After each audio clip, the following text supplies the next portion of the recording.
Hola chicos y chicas y bienvenidos a una nueva clase más de bioquímica. Yo soy Josué Ureta, soy docente en Harper Academia y creador de contenido en Sin Ciencia No Hay Medicina. El tema que traigo hoy viene a ser rutas de las pentosas fosfato. Como la temática de los anteriores videos, sí, vamos a responder 3 preguntas en qué sucede y para qué. Tendremos la importancia biomédica, cuáles son los procesos que van a existir a nivel de esta vía metabólica, los cuales van a ser dos, una fase oxidativa, una fase no oxidativa, y el para qué, en qué está relacionado, a qué patología va a estar relacionada esta vía metabólica en caso que exista una deficiencia de alguno de estos procesos. Entonces, primero, importancia biomédica. ¿Qué es? Bueno, esta vez no vamos a poder deducirlo de acuerdo al tema, pero sabemos que tenemos pentosas y grupos fosfatos. Ahora, estas pentosas o grupos fosfatos van a estar producidas a partir de la glucosa. Entonces lo podemos determinar como una ruta alternativa para el metabolismo de la glucosa, que está muy relacionada a la glucólisis, pero es una vía alterna a esta que va a servir para producir otros productos que van a ser necesarios en otras vías metabólicas. Y a su vez, esta vía puede regresar al proceso de la glucólisis para producir la glucólisis y llegar a lo que viene a ser el ciclo de Krebs en lo que respecta a la producción de energía. Entonces, vamos a ver a dónde se produce. En temáticas de los libros se menciona que en casi todas las células se puede producir esta vía, pero se relaciona más o se nombra más muchos los eritrocitos, el cerebro y el corazón. Aún así también se puede nombrar el hígado. Aún así estos tres son los más importantes por el hecho de la función que ejerce o que puede llegar a producir, y ya mismo entenderemos por qué. Ahora, ¿por qué puede ser necesario? Recordemos que esta vía producía componentes importantes para otras vías. ¿Cuáles eran? O cuáles son, perdón. Primera viene a ser el NADPH, que viene a ser una coenzima, que va a ser muy importante. Bueno, prácticamente podemos decir que es una coenzima, pero es un sustrato de energía, lo entenderemos por qué, que está en su forma inactiva. Y esta va a ser utilizada para la síntesis de ácidos grasos. Y tenemos otros productos adicionales que pueden ser utilizados para la síntesis de ácidos nucleicos. Recuerden, este tema o los sustratos que resulten de ella van a ser utilizados en la explicación de la síntesis de ácidos nucleicos. ¿Cuáles van a ser los beneficios? Además de producir estas dos sustancias, van a servir para mantener la homeostasis del cuerpo, principalmente eliminando radicales oxidativos y peróxidos. Entenderemos el porqué de esto. Y en este caso, uno de los componentes que resulta de la fase oxidativa de la ruta de pentosas fosfato viene a ser la ribosa 5-fosfato, que viene a ser componente indispensable para producir la síntesis de ácidos nucleicos. Perdón. Y en este caso, principalmente, también va a existir el rescate de nucleótidos, principalmente de la purina. Entonces, comprendimos parte importante de que esta vía de las pentosas fosfatos va a estar muy relacionada a la glucólisis. Veamos, del lado izquierdo tenemos la vía de la glucólisis. Tenemos glucosa, glucosa 6-fosfato, fructosa 6-fosfato y los que le siguen. Ahora, aquí vamos a tener una vía alterna que, si nos damos cuenta, esta vía alterna puede llegar a regresar al proceso de la glucólisis. Es decir, que esta glucosa que utilizamos principalmente viene a ser la glucosa 6-fosfato, no va a ser totalmente perdida, es decir, no la vamos a malgastar, porque literalmente va a ser un producto que va a servir principalmente para obtener energía. Entonces, pongámoslo así, va a ser una ruta alterna que nos va a permitir obtener productos que van a ser necesarios para otras vías metabólicas. Prácticamente así.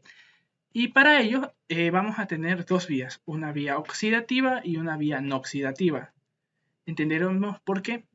Dentro de la vía oxidativa, el principal sustrato puede ser la glucosa. Algunos otros libros la mencionan como glucosa 6-fosfato, la primera reacción que existe, pero bueno, vamos a partir de aquí. Y va a terminar en ribosa 5-fosfato. Este componente va a ser el sustrato inicial para la vía no oxidativa, la cual va a poder terminar en fructosa 6-fosfato y volver a glucosa, o también poder ser transformada en gliceraldehído. Entenderemos cuáles son las vías, por qué existen vías alternas aquí y para qué van a ser usadas.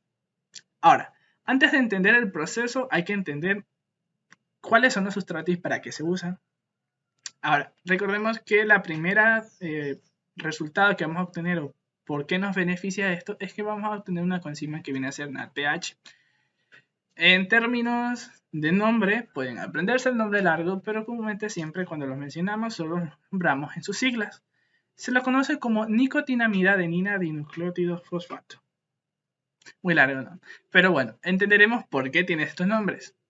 Nicotinamida, porque tiene un grupo de nicotinamida, que es este, que está aquí, con un grupo de una pentosa cíclica con grupos aminos. Tenemos una ribosa, bueno, este prácticamente serían dos ribosas, dos grupos fosfatos y un aminoácido que viene a ser la adenina. Entonces prácticamente tenemos un nicotinamida, una adenina, dos ribosas y dos grupos fosfatos. Prácticamente así va a estar conformado una molécula de NADPH. Ahora, si nos damos cuenta, va a existir dos formas expresadas de esta coenzima. Una en su forma oxidada y otra en su forma reducida. Prácticamente la forma oxidada o reducida, si se acuerdan de los procesos óxido-reducción, va a estar conformada por la ganancia o pérdida de electrones. Si ganamos electrones, va a ser una reducción. Si perdemos electrones, una oxidación. Entonces, si nos damos cuenta, bueno, sería viceversa. Oxidación es ganancia de electrones y reducción, pérdida de electrones. Ahora, si nos damos cuenta aquí, se añade un hidrógeno a esta estructura. Prácticamente cuando tenemos un NAD y le agregamos un hidrógeno, va a estar en su forma NADPH. Este NADPH va a ser una coenzima que va a estar en su forma inactiva. Y el transporte de estos electrones que van a estar aquí van a ser utilizados para la ganancia de energías o para transporte de electrones en lo que respecta a la síntesis de ácidos grasos. Entenderemos muy bien en este tema para qué sirve esta coenzima. Entonces prácticamente entendemos cuál es la estructura, cómo la vamos a utilizar y qué componentes tiene. Ahora sí, vamos a los procesos que suceden en esta vía metabólica. Entonces, recordemos, entenderemos que la fase oxidativa va a estar desde la glucosa, que viene a ser el sustrato, y su producto final, que viene a ser la ribosa 5-fosfato. Van a poderse aprender dos vías. Es básicamente la misma, la única diferencia es que en una de las vías solo se nombran dos procesos y en la otra vía se nombran tres. ¿Por qué a veces solo se nombra dos? Por el mismo hecho que solo en estos dos procesos se produce una ganancia de NADPH. Solo por eso. Pero se relaciona a aprenderse todo el ciclo completo por hechos de aprendizaje y que comprendan muy bien todos los procedimientos. Entonces, prácticamente en la principal vía o la parte más corta entenderemos que tenemos la glucosa que se transforma en glucosa 6-fosfato. Esta glucosa 6-fosfato se va a convertir en 6-fosfato-gluconato, que va a ser mediada por la enzima glucosa 6-fosfato deshidrogenasa, en la cual va a intervenir un NADP, que está en su forma inactiva, la cual va a tener ganancias de electrones y se va a convertir en NADPH. Entonces aquí tenemos una primera estructura que viene a ser un NADPH. Tenemos ganado una. Ahora, de este 6-fosfogluconato, vamos a pasar a la ribosa 5-fosfato, donde se va a producir otra ganancia de NADPH. Y esta va a estar mediada por la enzima 6-fosfato-gluconato deshidrogenasa. Entonces, aquí tenemos por cada reacción que exista de glucosa a ribosa 5-fosfato, vamos a tener una ganancia de 2 NADPH. Recordemos 1, 2. Para que un proceso se dé completo, literalmente van a existir 3 moléculas de glucosa. Entonces, durante todo el proceso de la fase oxidativa vamos a tener 6 NADPH. Conclusión, ese es nuestro producto final que vamos a utilizar para la síntesis de ácidos grasos. Ya mismo nos vamos con esta ribosa 5-fosfato porque a partir de aquí comienza la fase no oxidativa. Ahora, en la fase larga, lo único que le vamos a añadir es que no vamos a pasar de glucosa 6-fosfato gluconato a ribosa 5-fosfato tan fácil, sino que va a existir una vía intermedia que es el 6-fosfoglucorato. Prácticamente es la inversión o una isomerización de la parte cíclica de una pentosa a una estructura más rectilínea. Entonces es prácticamente lo que sucede es esto y solo se llega a hidratar esta molécula. Entonces no existe ganancia de NADPH durante este procedimiento, pero igual se lo agrega para que entiendan todo el procedimiento completo. Ahora, ¿cuál es la fase no oxidativa? Esto. Cuando ustedes leen el libro de Harper, que es uno de los libros principales que se utilizan para el estudio de bioquímica, van a ver esto. Literalmente uno queda como que, bueno, no me voy a aprender todo eso. Pero sí, muy fácil si nosotros entendemos paso a paso y por qué suceden estos pasos. Así que creo que actualmente si no han visto este tema van a estar con esta cara. Pero bueno, vamos a entenderlo muy bien paso a paso y comprenderlo el por qué. Siempre entiendan un tema, por qué sucede y a partir de aquí ya, por qué sucede pueden entender y memorizar un poco más los conceptos. Entonces, recordemos, ¿cuál es el producto final de la vía de pentosas fosfatos a nivel oxidativo? Ribosa 5-fosfato. Entonces, recordemos que teníamos 3 glucosas. Significa que durante todo el proceso también tenemos un producto final de 3 ribosas 5-fosfato. De estas, se van a convertir en ribulosa 5-fosfato. Y a partir de aquí, 2 de estas 5 ribulosas 5-fosfato se van a convertir en silulosa 5-fosfato, mediada por la fosfopentosa epimerasa. Se le da a esta primera reacción como reacción de isomerización y epimerización. Primera porque la primera reacción que va a existir es de isomerización. Literalmente la ribosa 5-fosfato es un isómero de la ribulosa 5-fosfato. Y la segunda reacción que va a existir es de epimerización, que está mediada por la fosfopentosa epimerasa. A partir de aquí vamos a tener 3 componentes distintos, de las cuales se separan 2. Una ribulosa 5-fosfato, la cual puede entrar a la síntesis de ácidos nucleicos, como no, y seguir la línea de la fase no oxidativa de la vía de las pentosas fosfatos. Y vamos a tener 2 silulosas 5-fosfato. De estas 2 silulosas 5-fosfato, vamos a dejar una, la vamos a separar y la vamos a tener aquí. No la vamos a utilizar hasta lo último y ya entenderemos por qué. Entonces, por ahora, nuestro producto final en esta vía, no nos vayamos a síntesis de ácidos nucleicos, va a ser ribulosa 5-fosfato y celulosa 5-fosfato. Vamos a la segunda reacción, conocida como reacción de transcetolización, es decir, vamos a utilizar una acetona. La acetona en este caso va a estar aquí, va a ser la celulosa 5-fosfato, y vamos a tener la ribosa 5-fosfato, 2 componentes que ya sabemos que eran las reacciones finales. Ahora, aquí vamos a tener una enzima que se llama transquetolasa, que va a convertir estos 2 productos en 2 productos más, que va a ser el gliceraldehído 3-fosfato y cedoheptalosa 7-fosfato. Ahora, ¿cuál de estos compuestos recuerdan? Además de esto que ya lo vimos. Aquí está, el gliceraldehído 3-fosfato viene a ser uno de los productos que suceden en las reacciones a nivel de la glicólisis. Aquí existe una primera conexión de esta vía con la glucólisis. A pesar de ello, este compuesto de gliceraldehído no se queda o no es un producto que vaya directamente a la glucólisis, sino que va a seguir en esta vía pentosa fosfato. Entonces, nuestro producto final en esta segunda reacción viene a ser gliceraldehído 3-fosfato y cedoheptalosa 7-fosfato. Tercera reacción, vamos a tener una reacción de transsoldolización. Tenemos los productos finales gliceraldehído 3-fosfato y cedoheptalosa 7-fosfato. Gracias a una enzima transaldolasa, vamos a tener la fructosa 6-fosfato y eritrosa 6-fosfato. Aquí vamos a tener un cambio repentino, dado de que en esta reacción la fructosa fosfato no va a participar en la siguiente reacción, sino que ya queda como un producto final de toda esta vía. Es decir, la fructosa 6-fosfato la sacamos de esta ecuación. Solo nos queda una eritrosa 4-fosfato.